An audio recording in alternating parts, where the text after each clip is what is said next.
Bem-vindo ao Papo Espírita, a espiritualidade na sua vida.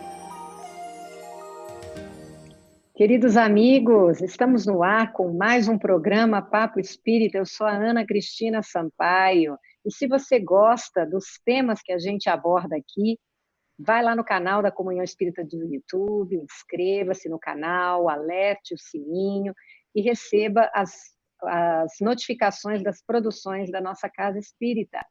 E a gente aqui gosta de abordar os temas atuais, à luz da doutrina espírita, sempre com uma forma da gente compreender melhor, da gente abrir a perspectiva daquela temática.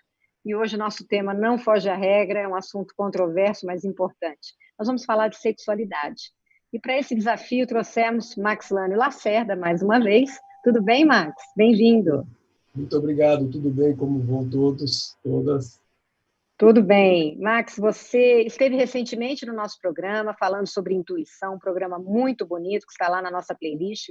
Quem tiver interesse de procurar o assunto, vai lá no canal da Comunhão Espírita no YouTube.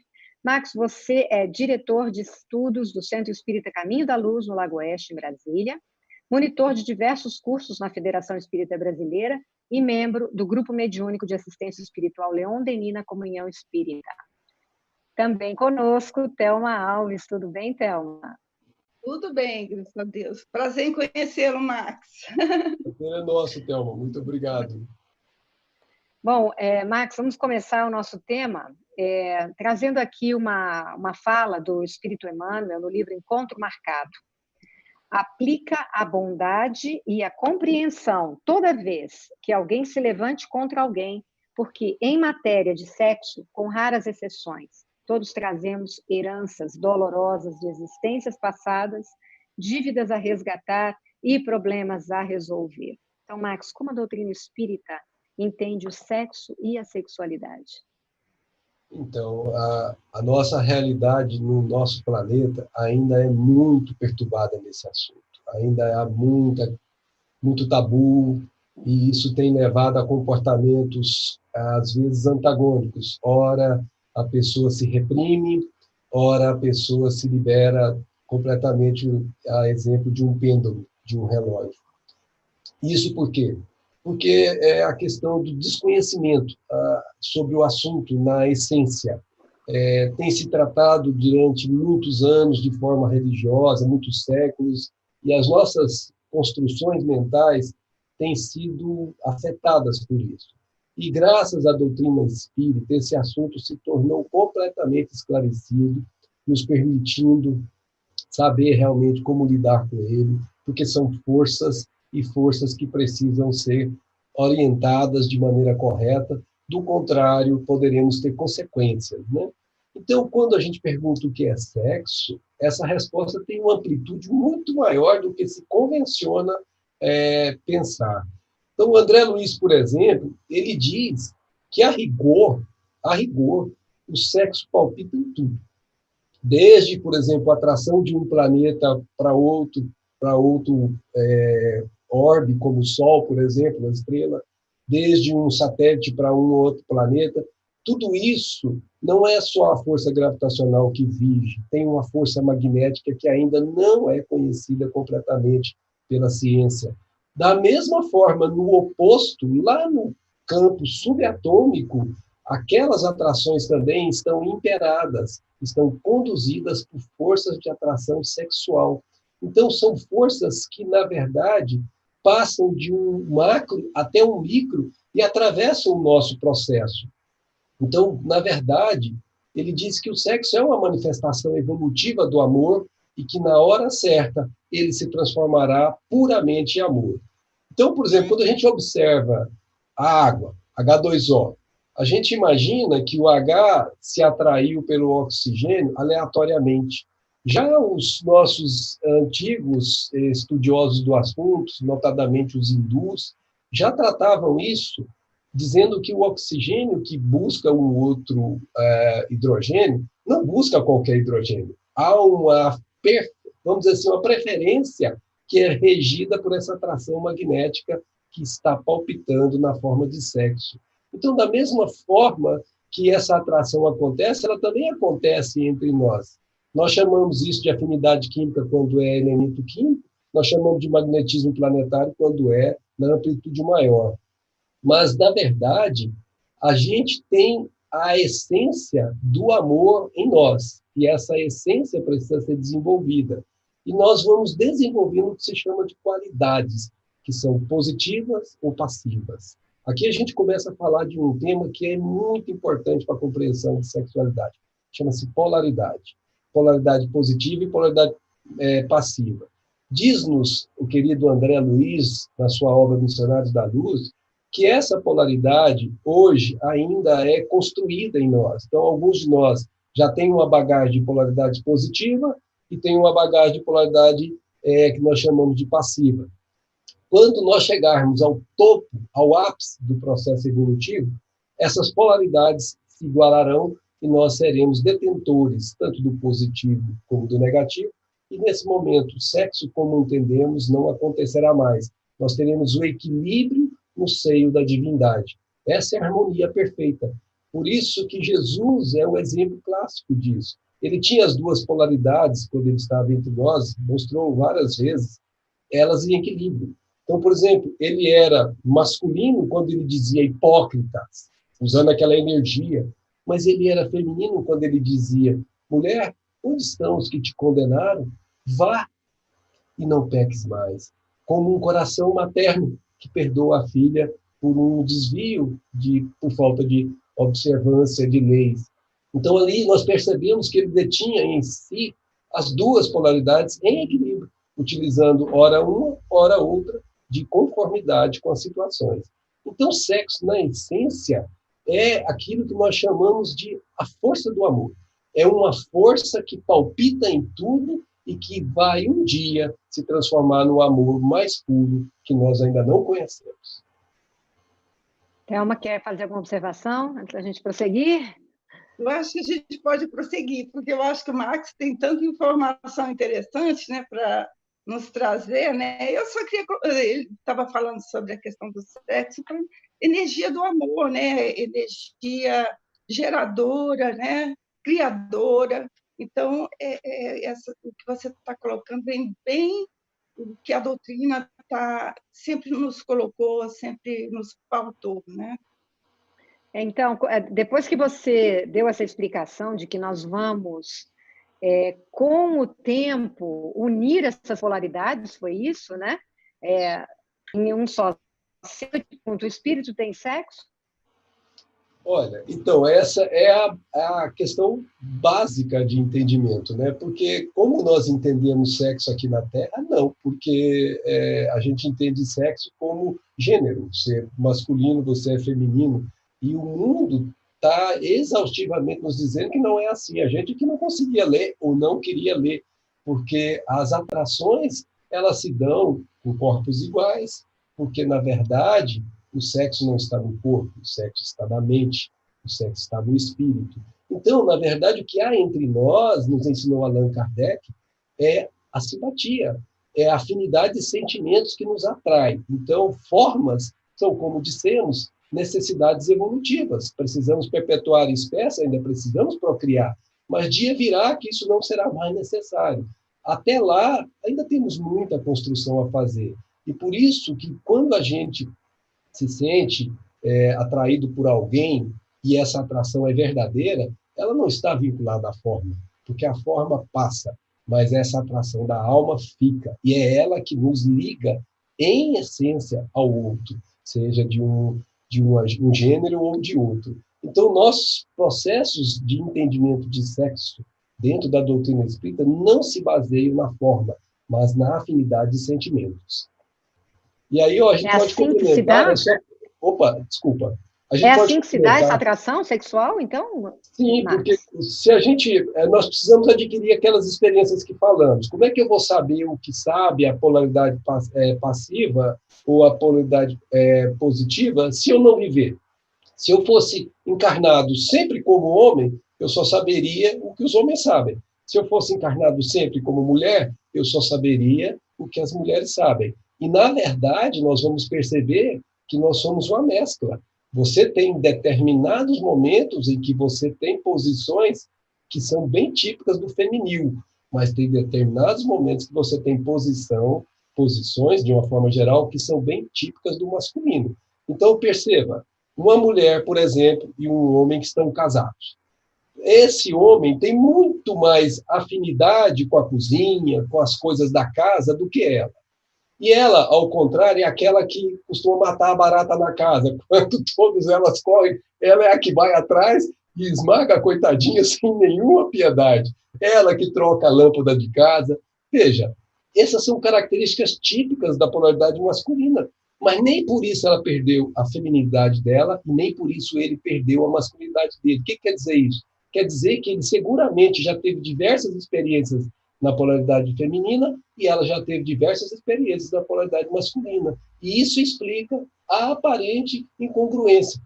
Aparente. É porque é como se tivesse alguém vestindo uma roupa que está se ajustando a essa roupa que antes não vestia. Fica meio que fora de lugar, até essa roupa se adequar, essa pessoa manifesta aquelas predisposições que ela trazia antes. Então, na verdade, nós vamos viver as duas experiências, a da polaridade masculina e a da polaridade feminina, para que construamos aquilo que falamos, que é a harmonia perfeita, quando então teremos as duas equilibradas em nós outros.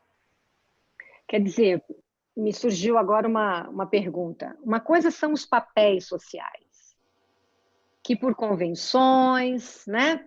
Que pela forma que as pessoas encaravam naquela determinada época, você tinha um papel masculino, um papel feminino. Outra é aquilo que você está dizendo, que é uma tendência, não, é aquilo que está dentro de você como masculino e feminino, que independe de como você está naquele corpo, naquele momento, né? Explica um pouquinho melhor essa questão, porque às vezes a gente fica pensando, existe muito engessamento, né? Agora a gente já está, a sociedade avança e essa questão dos papéis vai se transformando também, né? Mas para a gente entender melhor, quer dizer, a minha polaridade, eu posso exercê-la tranquilamente de uma forma, como você disse, masculina, né? Com uma forma com mais iniciativa ou mais força, mas eu estou num papel feminino, eu estou num corpo feminino. Isso não precisa ter nenhum tipo de conflito, não é? É verdade. Na verdade, isso é natural. E a compreensão que nós temos na doutrina espírita nos permite enxergar o mundo com muito mais tranquilidade, sem nenhum julgamento, porque nós sabemos que aquilo faz parte de um processo evolutivo.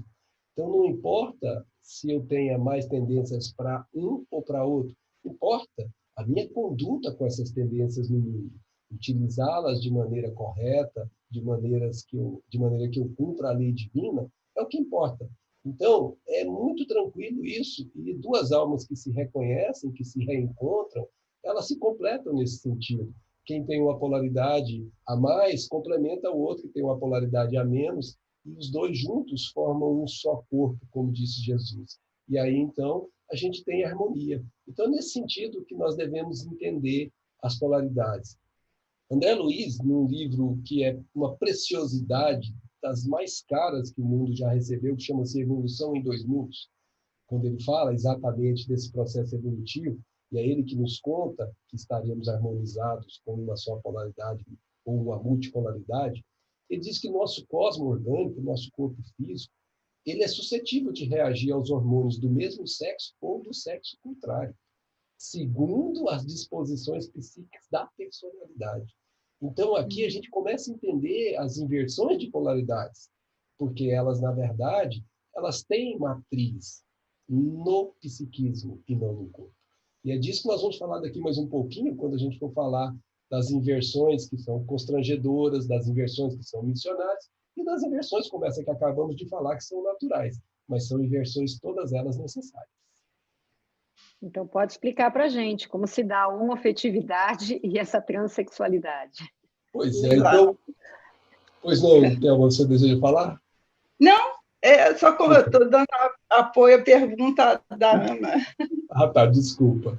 Então, se a gente pegar a compreensão que a doutrina nos trouxe, nós vamos sempre nos apoiar na doutrina, nunca vai ter aqui a nossa opinião pessoal. E André Luiz é, para nós, um dos mais importantes nesse quesito, junto com o próprio Emmanuel, e é claro, sem falar das importantes contribuições que foram permitidas à época de Kardec, porque nem tudo podia ter sido desenvolvido à época dele, teria sido desenvolvido depois.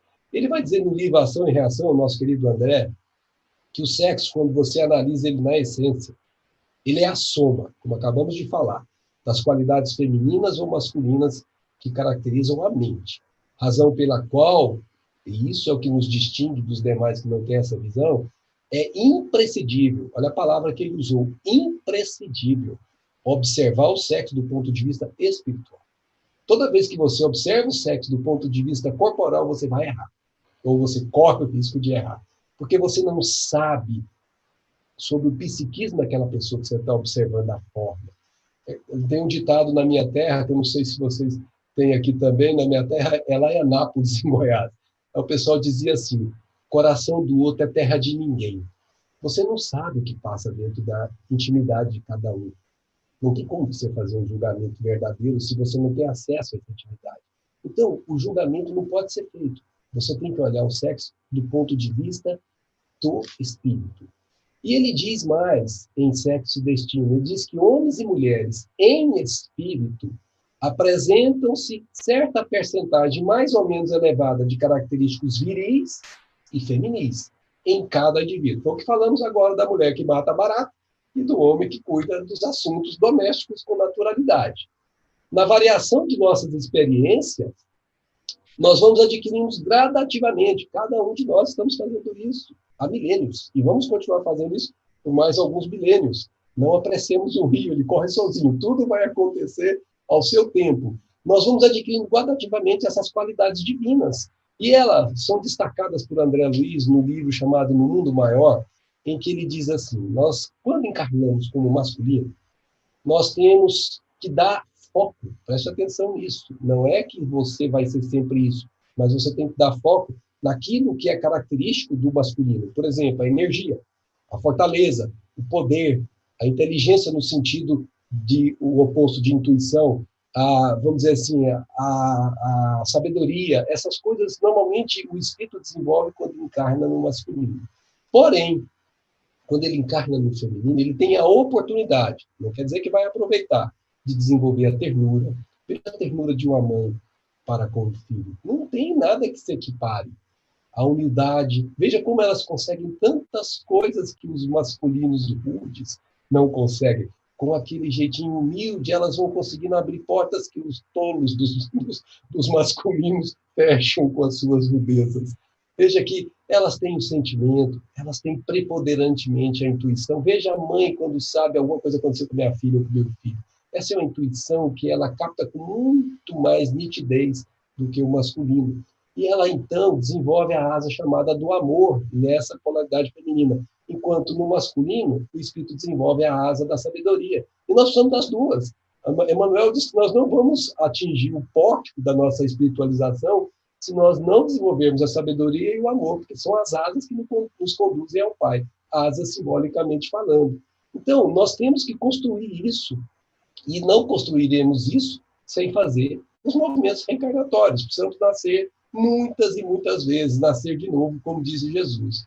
Até um dia conseguimos o supremo equilíbrio, como nós ouvimos de André, em Deus, em que o ser, nesse momento, ele é tão elevado, ele já está no ápice da evolução, que ele diz assim, eu e o Pai somos um. O que foi interpretado equivocadamente como se Jesus fosse Deus. Não, significa que ele pensa e sente como pensa e sente Deus. Portanto, ele reflete Deus onde ele estiver, mas ele não é Deus. Então, esse é o movimento em que o Pai e o Filho se tornam aquilo que se chama o objetivo fundamental da reencarnação. Ou seja, que nós nos tornemos co-criadores em plano maior. Por isso, a nossa missão como espíritos em evolução é essa. Um dia termos a multipolaridade, como já comentamos antes. Mas a gente pode falar assim que o processo ele é muito lento, né? Se você for olhar no horizonte humano, você fala, meu Deus, não estou evoluindo. Você não está evoluindo se você olhar com a maneira de ver reducionista da matéria. Mas se você olhar com a maneira de ver ampliada do espírito, dá uma olhada como nós éramos há 2000 anos atrás. Dá uma olhada como nós somos agora no século XXI. É claro que ainda há muito que melhorar, mas já melhoramos muito. Então, a gente tem um momento em que Kardec tem um artigo que ele escreveu lá no Revista Espírita, lá de 1866. O título é curioso, gente. Desculpa, meninas, mas o título é de Kardec, não é meu. As mulheres têm alma? Essa era a pergunta do... Era assim, você vê como evoluímos em 100 anos, 150 anos. Pois é. Gente, do século XIX, lembramos, tinha duelo, tinha escravidão pelo mundo, inclusive no Brasil, as mulheres não tinham direito a votar, e até esse questionamento se as mulheres tinham alma ainda estava em voga. Então, Kardec lucidamente resolveu tratar isso. E ele diz assim, um determinado trecho do artigo dele: somente quando chegado a um certo grau de adiantamento e de desmaterialização é que a influência da matéria se apaga completamente, e com ela o caráter do sexo.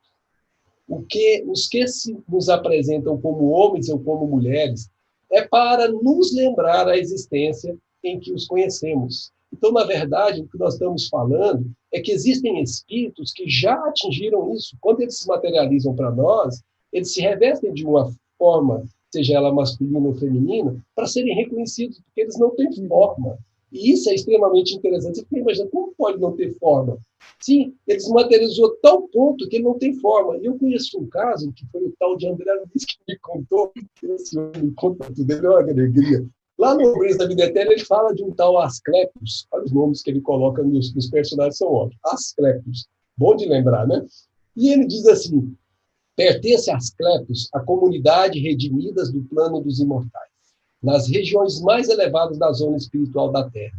Vive muito acima das nossas noções de forma, em condições inapreciáveis à nossa atual conceituação da vida. Então, veja, existem espíritos que já estão nesse estágio, e esse aqui em particular materializou-se, olha a expressão, materializou-se lá no nosso lar, para poder trazer o evangelho de uma maneira tão lúcida, e ele tem uma fala tão bonita, quem puder leia, Obreiros da Vida Eterna. Então é isso, nosso papel é de construir essas polaridades aos poucos. Mas o problema é que no caminho a gente começa a ter alguns desvios com o uso dessa força, exatamente pela ignorância sobre ela. Então, não sei se você quiser, a gente já começa falando das inversões de polaridade. Podemos? Vamos lá. Sim, pode continuar. E aqui nós vamos tocar nesse tema que é ainda tão controvertido para a nossa sociedade, tão preconceituado, que é o problema da homoafetividade, esses problemas que se vinculam a esses movimentos. E aqui a gente vai falar exatamente sobre isso, sobre a inversão de polaridade no sentido dela ter três vertentes. Ela pode ser natural, como a gente disse antes, você está acostumado a encarnar como mulher, mas você precisa aprender o que os homens estão aprendendo. Ou eu estou acostumado a encarnar como homem, mas eu preciso aprender o que as mulheres estão aprendendo. Então, a gente veste, troca de corpo, isso se faz como se fosse uma chavinha lá no plano espiritual. A gente define o programa espiritual e a gente vem no novo corpo. Ainda pode ser uma roupinha meio apertada, que não está acostumado, mas ela vai sendo gradativamente a roupinha que a gente vai se habituar. Então, pode acontecer, muitas vezes, como a gente diz, que o espírito tenha tido muitas experiências no corpo. Quando ele chega no outro, está sentindo-se realmente como se fosse fora do ninho. E ele leva um tempo para poder chegar a esse movimento. Mas essa inversão é a mais comum e ela não tem nenhum problema. A outra inversão é a missionária. É quando um espírito, ele mesmo, é um coração elevado, uma grande alma, como os hindus chamam, de Mahatmas, e eles pedem corpos que não lhes correspondem, diz André Luiz, aos recônditos sentimentos, ao mais fundo deles, e eles reencarnam um corpo invertido. Porém, essa inversão é solicitada por eles mesmos, foram eles que pediram, no intuito de operarem com mais segurança e valor, nos ensina André Luiz, não só no acrisolamento moral de si mesmos, como também nas tarefas que eles precisam executar, que são tarefas especializadas. Nós conhecemos um na nossa doutrina abençoada, que se chama Chico Xavier. Aqueles que conviveram com ele mais de perto, nós temos livros que registram isso, dizem que ele mesmo confessava que na intimidade dele, ele sentia muito mais aquela qualidade de feminino do que aquela qualidade masculina. Inclusive, tem um caso que aconteceu no Pinga Fogo, não sei se vocês vão se lembrar, mas tinha um repórter que estava pensando, gente. Fez uma pergunta, né? E pensando na pergunta, não era? Não chegou nem a interessar. A pensamento dele assim, mas como uma pessoa de tal elevação pode ser um homossexual? E o Chico captou o pensamento, imagina você pensar perto do Chico, captou o pensamento dele e virou-se para ele: ô, meu filho, eu não sou homossexual, não.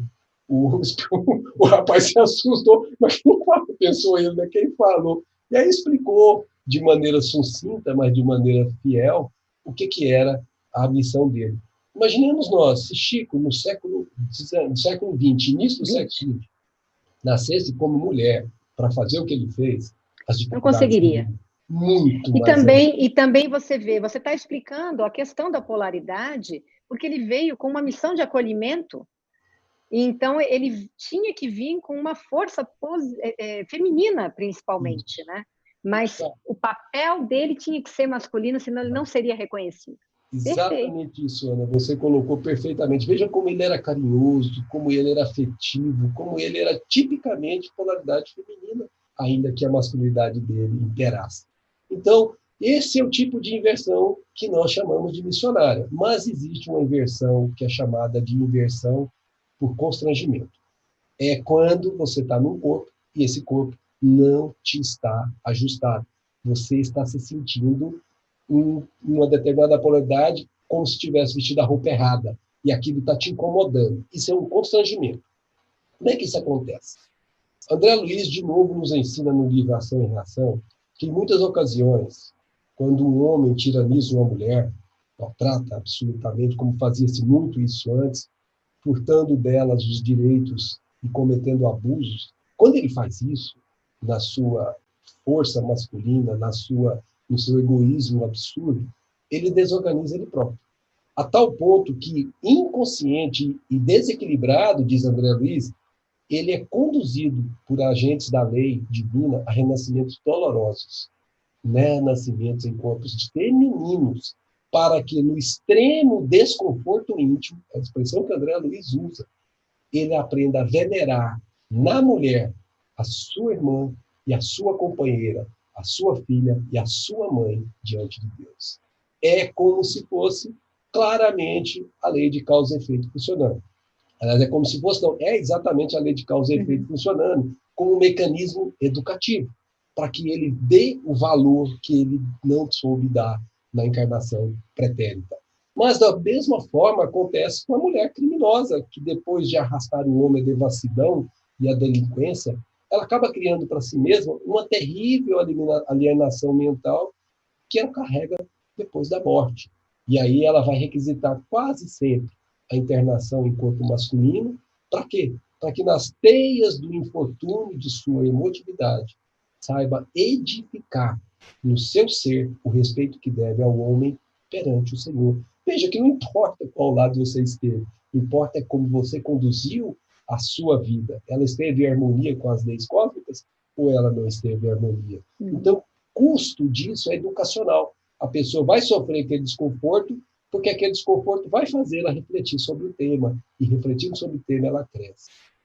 Por isso, o nosso querido Emmanuel, no livro que se chama Religião dos Espíritos, olha o tema, o título que ele dá para o livro, Religião dos Espíritos, ele diz assim: quase sempre, os que chegam ao além-túmulo sexualmente depravados, depois de longas perturbações, renascem no mundo tolerando moléstias insidiosas, quando não se corporificam em desesperadora condição inversiva, amargando pesadas provas como consequências dos excessos delituosos às que se renderam. Então, essa inversão constrangedora, ela é uma inversão que realmente causa um mal-estar na pessoa. Ela não é natural, ela não é missionária, ela é constrangedora porque houve desvio à lei divina. E esse desvio tem que ser ressarcido. Quem desequilibrou precisa reequilibrar. Quem danificou precisa reparar. É da lei que nenhum de nós passe no mundo desorganizando o mundo e não tenhamos que voltar ao mundo para organizar o que desorganizamos.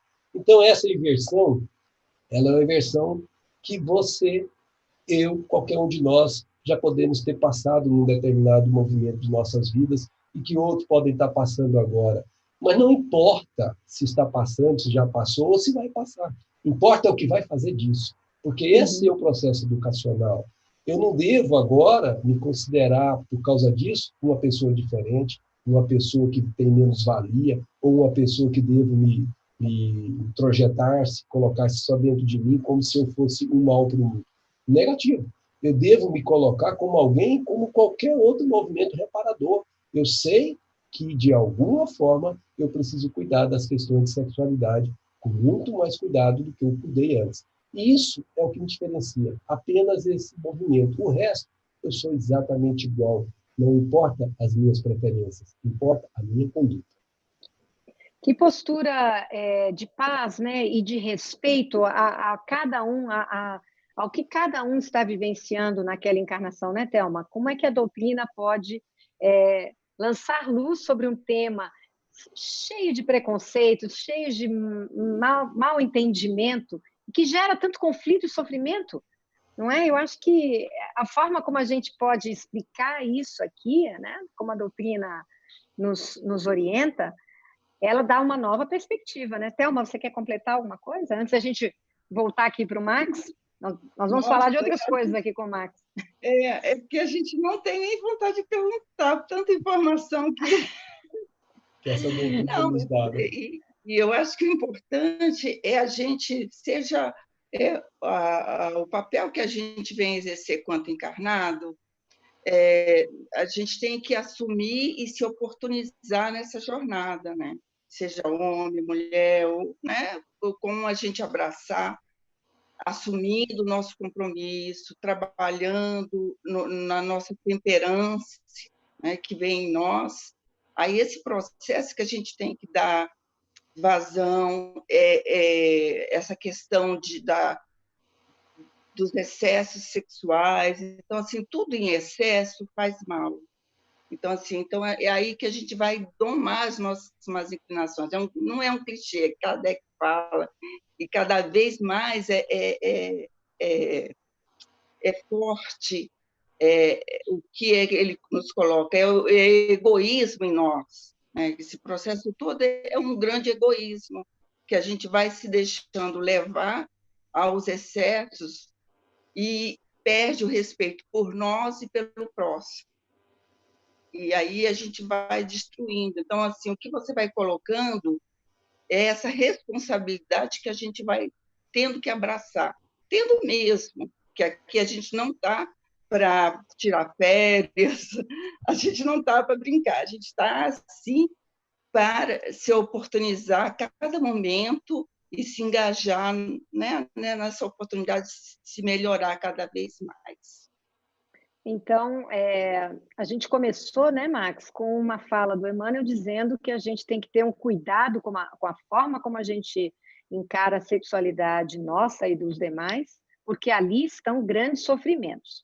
Então, vamos agora falar sobre essa volta por cima, a partir desse entendimento. Vamos falar sobre se sexo e amor devem andar juntos e como a gente deve obter esse equilíbrio das nossas forças sexuais durante essa encarnação. Vamos falar agora para frente, né? Veja, a gente não pode, né, comentar sobre isso sem lembrar que nós estamos num processo evolutivo. Né? Então, nem todo mundo dá conta ainda de fazer com que esses dois aspectos de uma mesma coisa, porque sexo e amor são a mesma coisa em fases evolutivas diferentes, consigam compreender isso. E é por isso que muitos de nós, estando aí nas fases ainda quase do instinto, bem do primarismo, a preferência é toda pela forma. A gente, na verdade, não se preocupa com os aspectos da atração de alma para alma, mas a atração de corpos para corpos. Busca-se dar vazão aos movimentos hormonais sem nenhum critério de afetividade em jogo. Então, se você considerar que uma pessoa está nesse estágio, é natural que ela preferencie o sexo e não devemos condená-la por isso, porque faz parte do processo evolutivo. E se não fosse assim, nós não teríamos a procriação, não teríamos a perpetuação da espécie, não teríamos como reencarnar novamente, né? Então, é preciso que haja esse estágio no nosso planeta para que consigamos prosseguir. Porém, existe um segundo estágio, que é quando a natureza espiritual começa a prevalecer sobre a natureza animal, essa natureza primitiva, e a pessoa não mais se satisfaz apenas dando vazão aos instintos sexuais ou a saciar os desejos que os hormônios impõem. Eles começam a se satisfazerem com um olhar, eles começam a se satisfazerem com um abraço, com uma conversa terna. Essas almas estão permutando energias sem que necessariamente tenham que realizar o ato sexual. Elas estão trocando entre si movimentos de alma para alma e não movimentos de corpos para corpos. Por isso que nessa hora não importa se ele está vestindo um corpo masculino ou um corpo feminino, porque o que está havendo ali é permuta de energias de afeto. E essas permutas de energia de afeto, elas são muito elevadas. E nós não podemos desconsiderar isso.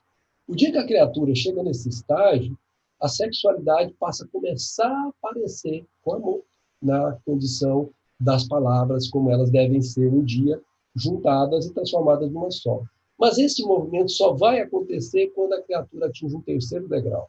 É quando ela já não mais ama só o seu próximo, que é o seu afeto ali do lado da sua frente, seja o cônjuge masculino, seja o cônjuge feminino, seja de qual for o gênero. É quando ele começa a amar a humanidade. É quando ele começa a agarrar os seus próprios interesses, os seus próprios afetos, para cuidar dos afetos de um todo. E nós estamos falando dos missionários, como o Chico, como o Mahatma Gandhi, como o Francisco de Assis, enfim, como esses ícones que doaram a sua vida para que o mundo se tornasse melhor. O que eles fazem? Eles conduzem essas energias do sexo, que são energias que estão latentes em todos que reencarnam, eles as conduzem para o trabalho superior. Então, vamos pegar o caso de Chico, que a gente conhece mais de perto, e vamos falar dele. Quando ele tinha por volta de 18 anos, ele conta em uma de suas obras, numa resposta a uma pergunta de uma repórter, que ele tinha, sim, necessidades sexuais, ele tinha vontade de casar. E Emmanuel ensina a ele, ele brinca até que ele tinha que correr, carregar coisa para gastar aquela energia, porque aquilo o incomodava. Veja como ele é humilde ao contar a sua própria vida de maneira tão explícita. E Emmanuel o orienta para que ele comece a conversar, olha a expressão de Emmanuel para ele, comece a conversar com as células hormonais, para que elas não deixem de ter fome, porque aquilo é fome, e você precisa dar comida para elas. Mas essa fome vai ser saciada de outra forma. E ele começou a orientar as células para que essa energia fosse transmutada para os aspectos mediúnicos, onde ele conseguia ficar. Então, Chico conseguia ficar sem dormir um tempo enorme. Trabalhava psicografando, dormia às vezes 3 horas, 4 horas por noite. Como alguém pode dar conta de manter aquele equilíbrio que ele mantinha se não tiver o amparo que ele teve? E parte desse amparo foram as energias sexuais que proporcionaram para ele. Então, você pode transmutar essa energia em algo nobre. E esse é o movimento maior da nossa evolução, quando a nossa sexualidade não tem mais fundamento de procriação, não tem mais fundamento de afeto preferencial, mas tem a fundamentação do afeto pela humanidade. É o que nós chamamos de fraternidade universal. Isso explica as pessoas, não todas talvez, né, mas muitos que abdicam do sexo? Aí nós temos duas possibilidades, Ana, porque tem aqueles que abdicam, às vezes, constrangidos por uma cobrança do seu psiquismo, por algum desvio passado, que ele, na intimidade, acha que, abdicando, ele estaria, vamos dizer assim, fazendo a contraparte daquilo que foi o excesso em determinado momento. Então, é um movimento em que ele tenta reparar um erro. É natural que ele pense assim, mas não é por esse caminho que ele vai reparar o erro. Então, nesse caso, se essa abdicação dele estiver beneficiando alguém, sim, ele está reparando o erro. Mas se essa abdicação dele estiver apenas satisfazendo essa intimidade que o constrange, ele estará apenas gastando o seu tempo numa experiência que não terá muita utilidade para a humanidade, nem para si mesmo. Uhum. Mas quando ela é missionária, é quando nós, como nós falamos antes, quando a alma quer realmente fazer um trabalho Não nobre. existe conflito aí, né, Max? Não, aí ele está sempre bem intimamente, como disse Jesus, a minha paz eu vou lá deixo. Ele tem a paz dentro dele, sem que o mundo esteja em paz. O mundo pode estar sem paz, mas ele continua em paz, porque a intimidade dele é paz. E isso permite que ele alavanque esta energia chamada sexual em benefício de coisas muito mais nobres do que o convencional de nós fazermos em nossa presente encarnação, né? Nosso presente estágio evolutivo. É isso. Thelma, quer falar alguma coisa antes da gente partir para as palavras finais do Max? Não, é uma aula, né, que o Max tem nos trazido, e essa energia criadora, nós devemos, cada um de nós, né, como exemplo de todos esses Chico e tantos outros, poder conduzir da melhor forma possível, porque é uma energia importante e está em nós temos que administrá-la e fazer do melhor possível em cada encarnação que a gente tem a oportunidade de passar. O Haroldo Dutra, uma vez eu vi numa palestra, ele disse: se você não tem nenhum problema de ordem sexual, está tudo tranquilo, você está se sentindo bem naquele corpo, no seu papel, não mexe com isso. Não é só questão. Mas a gente sabe que existe uma infinidade de milhões de pessoas com muitas questões na área sexual.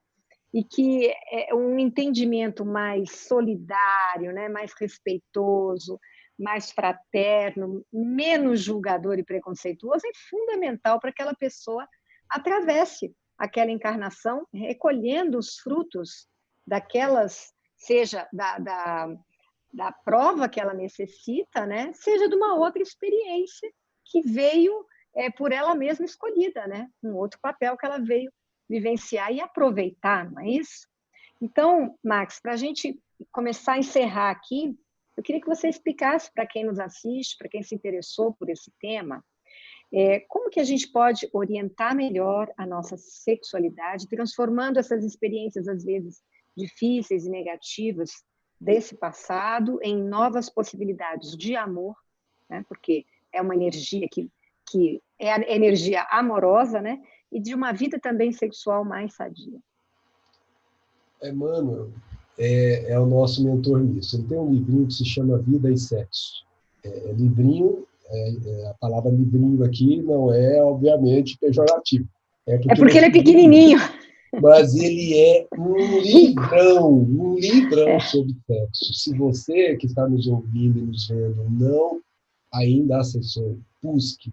É uma preciosidade. E se você sente necessidade de esclarecer-se melhor nesse assunto do sexo, esse livro chamado Vida e Sexo é seu roteiro. E lá nesse livro, lá no seu capítulo 24, ele dirá assim, prestem atenção nisso, toda criatura na Terra transporta em si mesma determinada taxa de carga erótica. Taxa de carga erótica de que, em verdade, não se libertará unicamente ao preço das palavras e votos brilhantes, mas à custa de experiência e trabalho.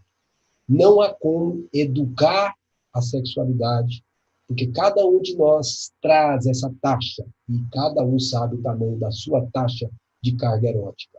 E se ela não for conduzida adequadamente, ela pode levar esta pessoa à perdição no campo sexual. Por isso, toda vez que a gente for falar de sexo, a gente precisa ter essa construção que era muito importante que a gente não proíba sobre sexo. É Emmanuel que nos ensina sobre isso, mas nós eduquemos, como estamos fazendo aqui, uma conversa, um bate-papo desse, que abre novas maneiras de enxergar este tema tão controvertido ao longo dos anos, ao longo dos séculos. Então, não proíba, mas não imponha também a abstinência, mas empregue o sexo com o devido respeito aos outros e a si mesmo, nos ensina o Espírito Emmanuel. Por isso que Paulo, há tempos atrás, nos disse sobre isso. Se você está se abrasando, é melhor se casar. Porque era melhor se todos ficassem como ele ficou, sem utilizar-se do sexo para procriar. Porque esse é o final Mas quando ele disse assim, mas se você não dá conta, ou seja, se você está trabalhando, não se perca nos caminhos da promiscuidade. Vá casar-se, porque esse será o seu papel, essa é a sua essência. Então, essa abstinência imposta, ela pode custar muito cara quando você não é missionário, quando você não traz isso no papel evolutivo desta encarnação. Por isso, nós não podemos ter disciplina no sexo, mas temos que ter controle.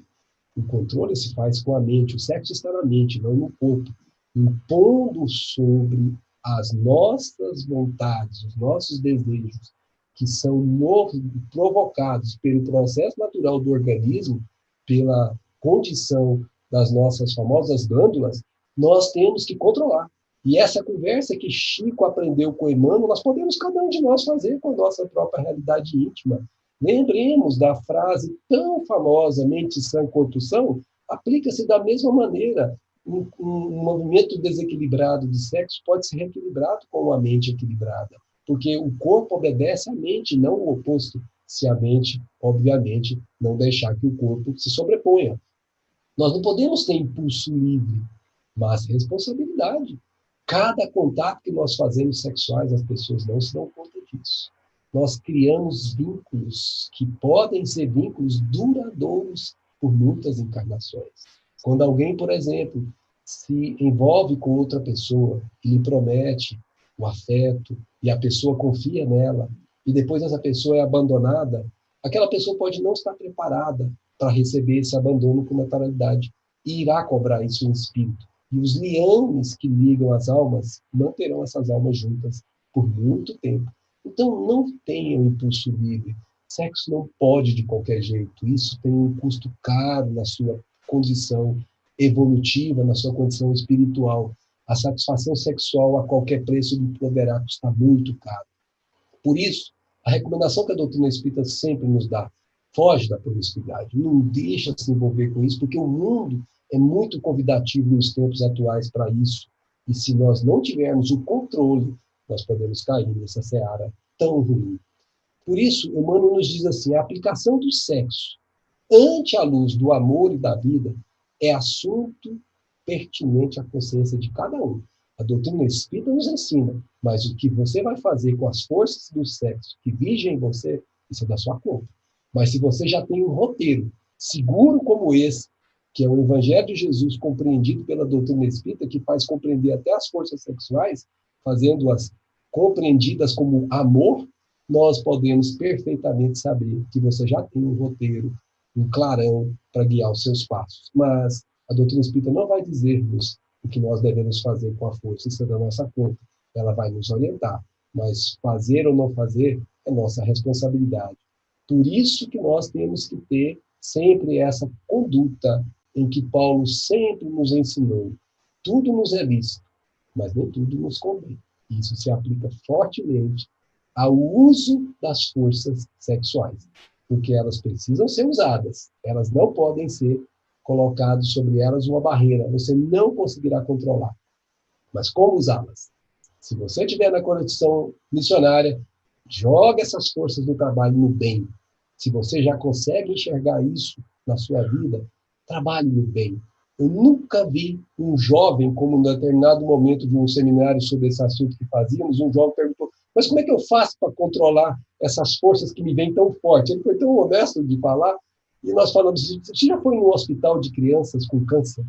Você tem vontade de fazer sexo quando você vê aquela cena, meu filho? Quando você se impõe a ajudar o próximo, os seus desejos passam a ficar submissos ao desejo maior de ajudar o próximo. E essas forças, sem você perceber, estão sendo deslocadas no seu trabalho ao próximo.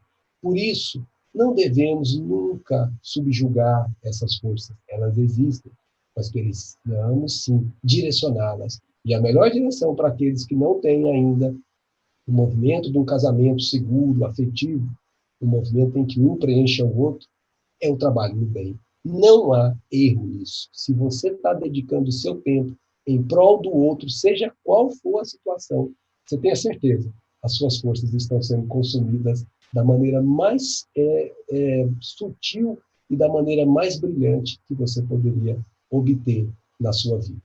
É isso, Ana. Eu acho que essas Que são lindo! as orientações.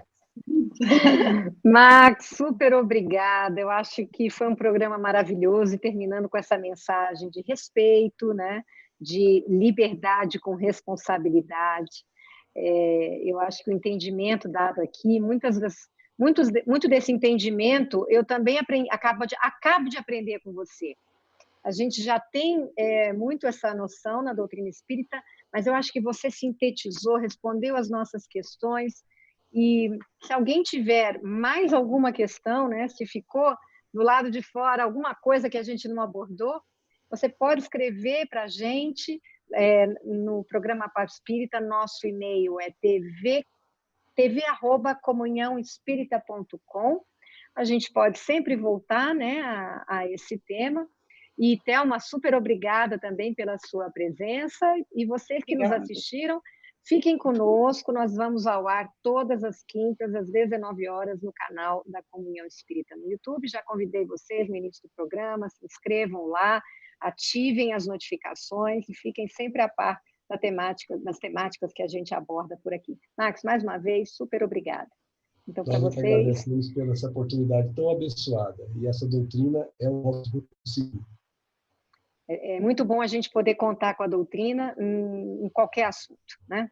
Então, para vocês, nosso muito obrigado e até a próxima. Muito obrigado, Thelma, também. Tchau.